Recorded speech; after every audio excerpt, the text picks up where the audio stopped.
শহীদ রাষ্ট্রপতি জিয়াউর রহমান ও বেগম খালেদা জিয়ার সমাধিস্থল থেকে সরাসরি যুক্ত হচ্ছেন সহকর্মী জুবায়ের প্রধান। জুবায়ের, তারেক রহমান কি আসছেন কবর জিয়ারত করতে? কি খবর আছে আপনার কাছে? শাওন, তারেক রহমান আসার কথা রয়েছে। আমরা যতদূর জানতে পেরেছি যে তিনি এখনো রাস্তায় রয়েছেন। খুব দ্রুত সময়ের মধ্যেই তিনি এই যে সমাধিস্থলে তিনি এসে পৌঁছাবেন, এমনটি আমরা সর্বশেষ যে তথ্য সেটি জানতে পেরেছি। সারা দিন ভর এখানে যেই পরিস্থিতি ছিল, মানুষের যে উপস্থিতি ছিল, অর্থাৎ সব ধরনের সর্বস্তরের মানুষের যে উপস্থিতি, সেটি কিন্তু আমরা দেখেছি শহীদ রাষ্ট্রপতি জিয়াউর রহমান এবং সাবেক প্রধানমন্ত্রী বেগম খালেদা জিয়ার এই সমাধিস্থলের এখানে। এখনকার যে পরিস্থিতি আমরা দেখছি যে আইন শৃঙ্খলা রক্ষাকারী বাহিনীর সদস্য, পুলিশের উপস্থিতি এখানে রয়েছে ঠিক বাইরের অংশটাতে, এবং এই জিয়া উদ্যানের আরও যে উপস্থিতি, অর্থাৎ বর্ডার গার্ড বাংলাদেশ, বিজিবির উপস্থিতি রয়েছে এখানে, সেনাবাহিনীর সদস্য তাদের উপস্থিতি রয়েছে। অর্থাৎ খুব দ্রুত সময়ের মধ্যেই কিন্তু এখানে তারেক রহমান আসবেন। এখানে এসে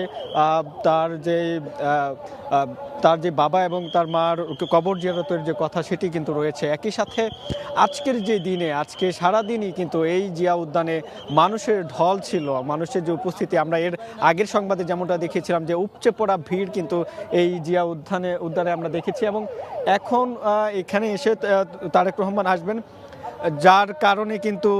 যার কারণে আমরা দেখছি যে এখানে সব ধরনের মানুষের যারা এখানে উপস্থিত হয়েছিলেন তাদেরকে ইতিমধ্যে এখান থেকে বের করে দেওয়া হয়েছে নিরাপত্তার স্বার্থে, এবং শুধুমাত্র গণমাধ্যম কর্মী ছাড়া বাকি যারা রয়েছেন তাদেরকে কিন্তু এই জিয়া উদ্যান ত্যাগ করার জন্য আইনশৃঙ্খলা রক্ষাকারী বাহিনী তারা মাইকিং করছেন, তাদেরকে সরিয়ে দেওয়ার যে একটি চেষ্টা সেটাও কিন্তু তারা করছেন। এবং আমরা দেখছি যে এখানে পুলিশের উপস্থিতি রয়েছে,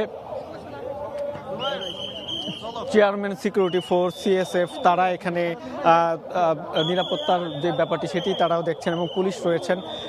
খুব সম্ভবত এখন গণমাধ্যম কর্মীদেরকেও এখানে থাকতে দেয়া হবে না, নিরাপত্তার স্বার্থে গণমাধ্যম কর্মীদেরকেও এখান থেকে বের হয়ে যেতে হবে।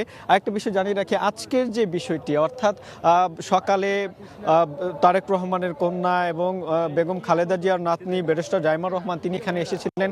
একই সাথে আরাফাত রহমান কুকুর, তার স্ত্রী শর্মিলা রহমান, তিনি এখানে এসে সকালবেলা কবর জিয়ারত কিন্তু করে গিয়েছিলেন। এবং তার পরবর্তী সময়ে জুম্মার নামাজের পর যেই চিত্রটা আমরা দেখেছি যে মানুষের এত বিপুল সংখ্যক মানুষের উপস্থিতি ছিল, যার কারণে কিন্তু এইখানে মানুষজনের হেঁটে আসাটাও কিন্তু অনেক বেশি আমরা দেখেছি যে এত পরিমাণ ভিড় কিন্তু ছিল। তারেক রহমান রাস্তায় রয়েছেন, এখানে নিরাপত্তার জন্য মানুষজন যারা ছিলেন, যাদের ঢল নেমেছিল এই জিয়া উদ্যানে, তাদেরকে কিন্তু সরিয়ে দেওয়া হয়েছে।